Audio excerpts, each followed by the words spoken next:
টাকা দিয়ে আমি চা খাচ্ছি। হ্যাঁ, এর অ্যাডভার্টাইজ করার জন্য আমার পয়সাটা খেতে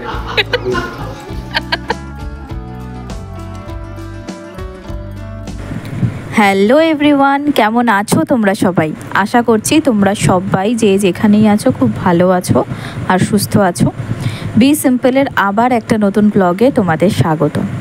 তো আজ হচ্ছে আমাদের সিকিমে ডে 2, তো তাই একদম সকাল থেকে আমার ব্লগটা শুরু করেছি। এখানে আমরা আমাদের গ্যাংটকে যে হোটেলটায় ছিলাম সেখান থেকে বেরিয়ে পড়লাম এবং আজকে আমাদের যাওয়ার ডেস্টিনেশন হলো লাচুং। তো আমরা বিশেষত নর্থ সিকিম ভ্রমণে এসেছি, তো তাই জন্য আমরা একেবারে চলে যাচ্ছি লাচুং। তো যেতে যেতে আমাদের এত সুন্দর একটা ওয়াটারফল পড়লো, বাকথাং ওয়াটারফল। এটা খুব ছোট্ট একটা ওয়াটারফল কিন্তু খুব ভালো। এই যেখানে জিপ লাইনও করা আছে। তো আমরা এখানে এই ভিজিটিং স্পটটায় দাঁড়িয়েছি।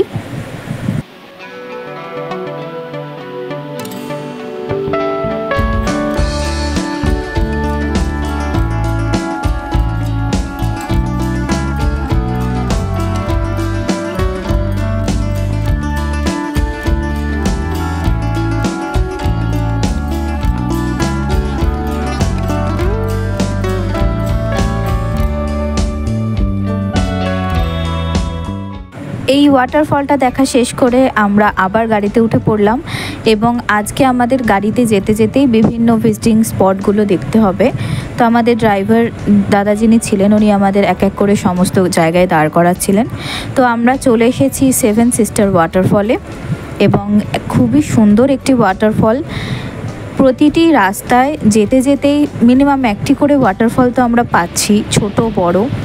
তো এটি অনেক বড় একটি ওয়াটারফল, কাছ থেকে এত সুন্দর এবং আওয়াজটাই একটা অন্য কথা যেন বলছিল। ঝর্ণা সত্যি একদম সুনির্মল ধারায় একদম বয়ে চলছিল।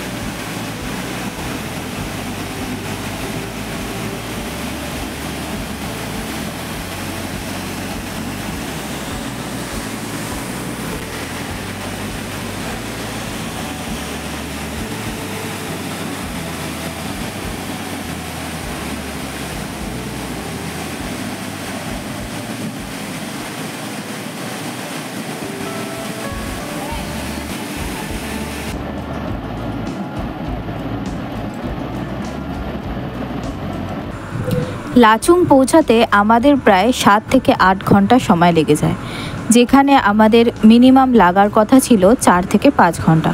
কারণ আমরা যেই সময় লাচুং ভ্রমণ করছিলাম সেই সময় বলা যায় একদম বর্ষা এসে গেছে এবং তার থেকেও বড় কথা যে হাইওয়েটা রয়েছে সেই হাইওয়েটা বন্ধ ছিল, যার কারণে আমাদের ঘুরেই লাচুং পৌঁছাতে হচ্ছে। বেশ অনেকটা পথ গিয়ে আমাদের লাচুং যেতে হয়েছে, তাই জন্য আমাদের অনেকটা ঘুরে যাওয়ার কারণে সময়টা 3 ঘন্টা মতো বেশি লাগে। আর আমরা যেদিনকে লাচুংয়ের জন্য রওনা দিই সেদিনকে প্রায় বৃষ্টি খুব ভালোই ছিল, মাঝে মাঝে খুবই জোরে বৃষ্টি হচ্ছিল, আবার মাঝে মাঝে একদম সব কিছু বন্ধ। তো আমরা এখানে পৌঁছে গেছি একটি ধাবাতে, যেখানে আমরা আমাদের লাঞ্চটা সেরে নেব। বলে রাখা ভালো, আমরা ম্যাগি খেয়ে সকালবেলা বেরিয়েছি ব্রেকফাস্ট করে। তো আমাদের স্বাভাবিক সবারই কম বেশি খিদে পেয়ে গেছে। তো আমরা লাঞ্চ টাইম হওয়ার আগেই আমরা এখানে নেমে যাই।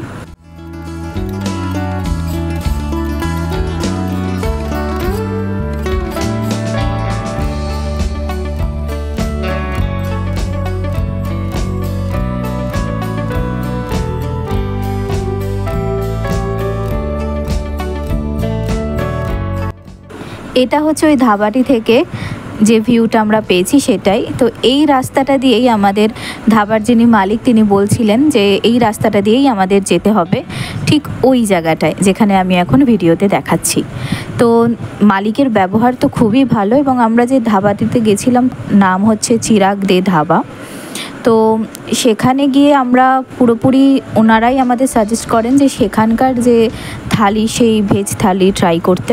তো আমরা সেখানে ভেজ থালি ট্রাই করেছিলাম, আর এখানে ওনারা একটা শাক দিয়েছিলেন, সেই শাকটা ওনারা বলছিলেন স্কোয়াশের শাক।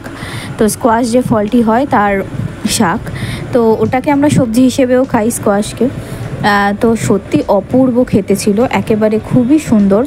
আর যেহেতু লাঞ্চ টাইম তখনও হয়নি, একদম ধাবাটি ফাঁকাই ছিল, তো আমরাই প্রথম বলা যেতে পারে ওখানে লাঞ্চের জন্য ঢুকেছিলাম। তো এটা একেবারে নর্থ সিকিম ঢুকতেই পড়ে, নর্থ সিকিমে আমরা ততক্ষণে ঢুকে গেছি। তো আমার কাকি এখানে ভাত খাবে না বলে নিয়ে নিয়েছিল আলুর পরোটা, ওটাও খুব ভালো ছিল, এবং সাথে আমার দাদা মোমোও নিয়েছিল। তো ও বলছিল যে খুবই ভালো ছিল মোমোটা। তো তোমরা যদি কেউ নর্থ সিকিম যাও আর এই ধাবাটির পাশ দিয়ে যাও, অবশ্যই এখানে ঘুরে যেও।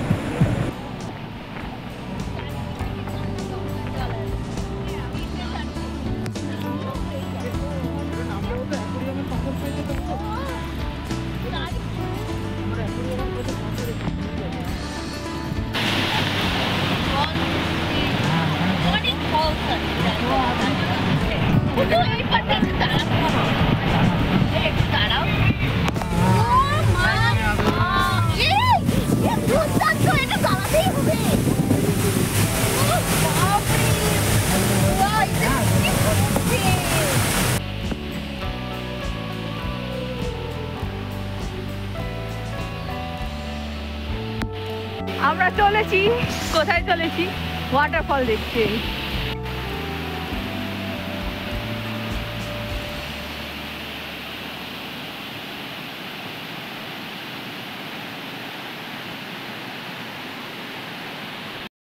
তো আমাদের এক্সাইটমেন্ট শুনে তো তোমরা বুঝেই গেছো ঠিক আমরা কতটা এক্সাইটেড ছিলাম।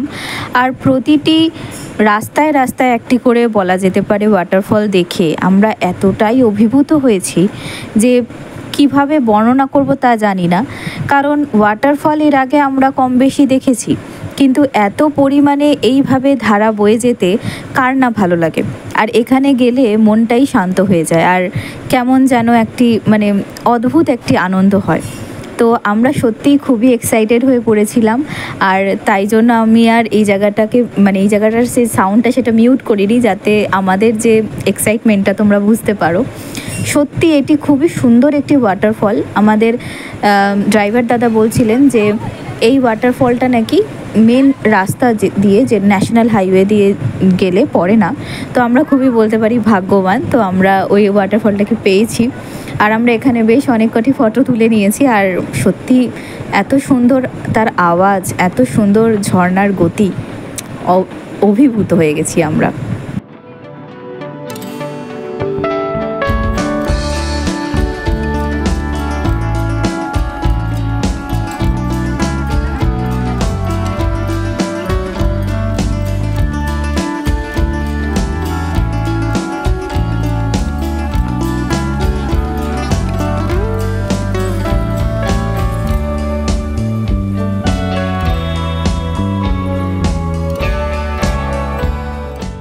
তো এতক্ষণ আমরা নদীটির পাশ দিয়ে যাচ্ছিলাম, সেখানে রং কিন্তু নদীটির একটু ঘোলাটে ছিল, কিন্তু এখানে আসার পর নদীর রং পুরোপুরি সবুজ হয়ে যায়। বলা হচ্ছিল যে এটা একেবারে মুখের জায়গা, মানে নদীর উৎসের জায়গা থেকেই এটি মিলিত হয়েছে আরেকটি জায়গায় গিয়ে। তো তাই জন্য এখানে আমরা রাস্তায় সেই জায়গাটায় দেখেওছি যে যেখানে এই সবুজ জল এবং সেই ঘোলা জল দুটি একসঙ্গে মানে মিশে যাচ্ছে, একটি সঙ্গম হচ্ছে। তো সত্যি খুবই ভালো লাগছিল। তো আমাদের এখানে আবার একটু দাঁড় করানো হয়, তখন প্রায় বেজে যায় 4টে মতো। তো আমরা প্রায় লাচুং পৌঁছে গেছি এরকম, কারণ সেই সময়টায় আমাদের একটুখানি আমরা একটু যেহেতু ওপরে পাহাড়ে উঠছিলাম, তো আমাদের সবারই একটুখানি সমস্যা হচ্ছিল শারীরিক। তো ওর জন্যই আমরা এখানে একটু দাঁড়িয়েও যাই এবং একটু ব্রেকও নিয়ে নিই, টি ব্রেক।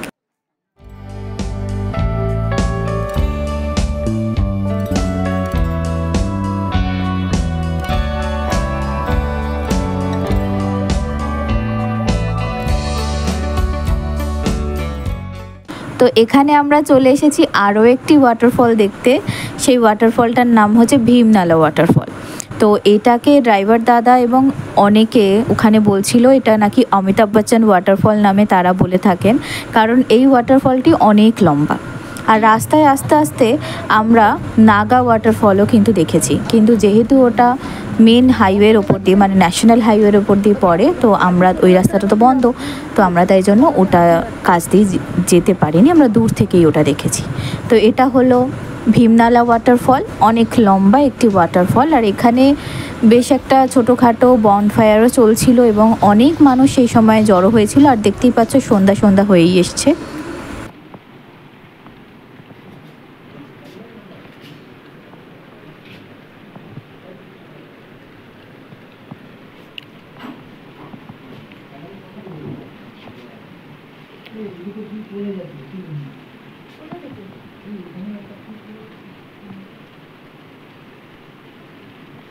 তো আমরা পৌঁছে গেছি লাচুং এবং আমাদের হোটেলেও আমরা চেক ইন করে নিয়েছি। আর প্রথমে যে ভিডিওটা তোমাদের এক্ষুনি দেখালাম ওটা হচ্ছে আমাদের হোটেলের থেকে বাইরের দৃশ্য। আর এখানে যেহেতু সন্ধ্যা 7টা মতো বেজে যায়, তো বাইরের কিছুই দেখা যাচ্ছিল না, পিন ড্রপ সাইলেন্স ছিল, আর শুধু আওয়াজ আসছিল ঝর্ণার আওয়াজ। বিস্কুটটা দিয়ে আমি চা খাচ্ছি। হ্যাঁ, এর অ্যাডভার্টাইজ করার জন্য আমার পয়সা দেখে তাই ভালো এলাচি লেগে আছে, গোল্ডেন ফ্লেভার, এলাইচি ফ্লেভার।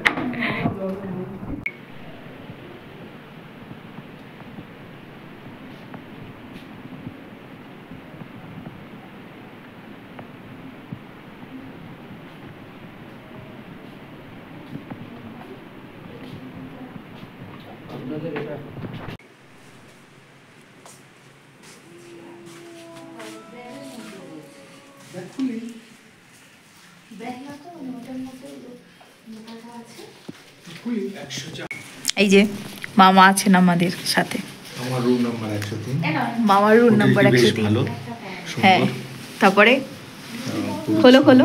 লোকজন খুব ভালো, বাঙালি। হুম, কিন্তু এখানে একজন ভেতরে আছে, এই যে হোটেলের ঘর, এটাকে হোটেলে, এটা হোটেলের ঘর আছে। Double bedroom. হ্যাঁ,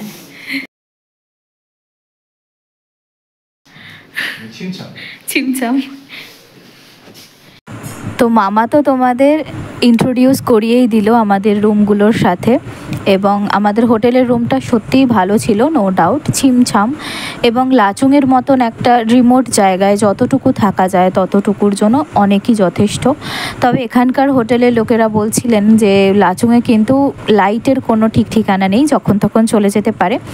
তো একদম পুরো একদম সাইলেন্স যাকে বলে, পিন ড্রপ সাইলেন্স। তো আমরা সেই সাইলেন্সের মধ্যে ওই 2 দিন ছিলাম, এত সুন্দর লাগছিল কি বলবো। এবং আমাদের যে হোটেলের যে ভিউ পয়েন্ট সেটাও খুব সুন্দর, মানে বাইরের প্রাকৃতিক দৃশ্য অপূর্ব। তো কতটা সুন্দর আজ তো আমরা তোমাকে দেখাতে পারছি না, তার কারণ হচ্ছে সন্ধ্যা হয়ে গেছে। তো আমি এই ভিউটা কাল সকালের ব্লগে বা মানে আমার নেক্সট ব্লগে তোমাদের দেখাবো। তো তোমরা এই ব্লগটার জন্য অপেক্ষা করো এবং আমার এই ব্লগটাও আজকে দেখতে থাকো।